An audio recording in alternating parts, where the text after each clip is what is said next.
নারীরা ঘরে থাকলে মনে করে কি নারীদের কাজ নেই, কিন্তু নারীদের অনেক কাজ। ঘুম থেকে উঠেই কিন্তু নারীদের কাজ শুরু হয়ে যায়। তার মধ্যে যদি গুরুবার হয়, লক্ষ্মীবার, তাহলে কিন্তু কাজটা একটু বেড়ে যায়, কেন কি লক্ষ্মীর ঘট বসাতে হবে। নতুন একটি ভিডিও নিয়ে আপনাদের সামনে উপস্থিত হয়ে গেলাম। আমি সুস্মিতা রয় ভাওয়াল। আশা করছি আপনারা সবাই খুব ভালো আছেন, আমিও খুব ভালো আছি।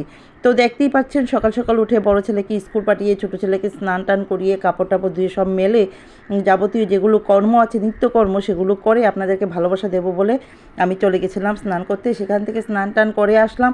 আজ যেহেতু বৃহস্পতিবার ঘট বসাতে হবে, তাই দেখেন আমি পাতা নিয়ে নিলাম। এই পাতাটা কেন নিয়েছি জানেন? সেটা হলো ওই যে 5টা আম পাতা দিতে হয় না, 5টা পাতা, সে পাতাটা আমাদের এখানে মানে আছে, কিন্তু পারা যায় না, খুব উপরে, তাই আমি ফুলের পাতা দিয়ে দিই।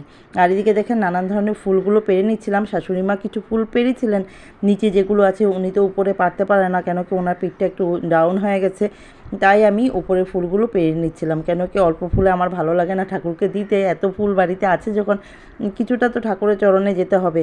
এদিকে দেখেন লাল ফুল, এই যে হলুদ ফুল সব পেরে নিচ্ছিলাম। আর হলুদ ফুলটা দেখে তো মনটা খুব খুশি হয়ে গেছে, আজকে একটাই হলুদ ফুল পেয়েছি, সেটা ঠাকুরের ঘটে দিয়েছি, খুব ভালো লেগেছে। তো সেগুলো নিয়ে আমি চলে গেলাম। খুব দেরি হয়ে যাচ্ছিল, কেন কি ছেলে আর হাজব্যান্ড এসে পড়বে স্কুল অফিস থেকে, তো খুব ছোটাছুটি।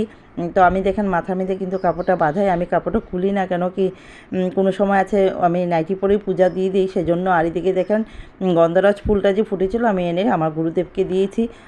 আমার না সবার গুরুদেব মানে ওনাকে দিয়েছি। আর এদিকে দেখেন ঘটের মধ্যে লাল ফুল দিয়ে দিচ্ছি, লাল জবা 2 রকমের ফুটেছে, এদিকে চন্দন জবাও ফুটেছে। আর এদিকে দেখেন হলুদ যেটা টগর ফুলটা ফুটেছিল, এটাকে টগর ফুলে মনে হয় বলে, আমার ঠিক মানে আমি জানি না ফুলের নামগুলো। তো সেইগুলো দিয়ে আমি ঘরটা কিন্তু বসিয়ে দিলাম। ঘরটা বসিয়ে তারপরে কিন্তু আমি এদিকে একটু চাউলও দিই ঠাকুরকে, যেটা নাকি সঞ্চয়ের ভাণ্ডার বলে, লেখাই থাকে ঠাকুরের পাঁচালিতে যে সঞ্চয়ের ভাণ্ডার, এক মুষ্টি করে সঞ্চয় করে রাখবে, বিপদের সময় সেটাই তোমার সাথী হয়ে দাঁড়াবে। তো সেই জন্য আমি সেটা দিই। আর দিয়ে দেখেন আমি ঠাকুরকে ভোগ নিবেদন করে কিন্তু আমি আরতি টারতি সব সেরে নিয়েছিলাম, সেরে একটু ভিডিও করে নিয়েছিলাম সেটা, কেন কি পূজা দেওয়া শেষ হয়ে গেছিলো। আর দেখেন কত ফুল দিয়ে দেখেছেন কীভাবে আমি সাজিয়েছি, খুব ভালো লাগছিল। তারপর দেখেন ঠাকুরের পুজো সেরে এসেছি। আর এদিকে শাশুড়ি মা আজকে অনেকটা এগিয়ে নিয়েছে রান্নাবান্না। খুব কষ্ট হয় শাশুড়ি মার করতে, কিন্তু যখন দেখে যে না আমার খুব দেরি হচ্ছে, তখন উনি এসে একটু না ঢুকে পারে না, তখন ঢুকে যায়। তো উনি দেখেন এই যে এখানে নাতিদের জন্য তো আলু ভাজা উনি করবেই করবে, আলু ভাজা আর পটল মানে 2-3টা ছিল, ওটা কেটে নিয়েছে, কেটে ভাজা করে নিয়েছে। এদিকে ঢেঁকি শাক পেঁয়াজ দিয়ে খুব টেস্টি বানায় শাশুড়ি মা এই ঢেঁকি শাকটা, এইটা বানিয়ে নিয়েছে। ভাতটা আমি মানে বসিয়ে গেছিলাম, সেটা নামিয়ে নিয়েছে, আর ডাল বানিয়ে নিয়েছে। আর আমার জন্য ভেন্ডি আর আলুটা রেখে গেছে, বলছে তুমি এটা করবে। আমি বলছি তুমি এখন চলে যাও, কেন কি শরীরটা ভালো থাকে না, না বেশি কষ্ট দিতেও ভালো লাগে না। তারপর আমি ভেন্ডি আলুটা বসিয়ে দিয়েছি। এটা আমার আজকে শস্য দিয়ে মাখা করে খাবে বলছে, যে আমি আজকে ভাজা খাবো না, আজকে এটা শস্য মাখা করে দাও।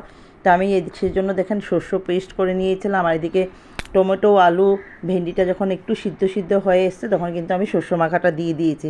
শস্য মাখাটা যখন একদম ভালো করে মাখা হয়ে গেছে, তখন কিন্তু আমি সেটার মধ্যে একটু সামান্য চিনি দিয়েছি, যাতে কালারটা আরও সুন্দর হয় আর একদম মাখাটা গ্রেভি হয়।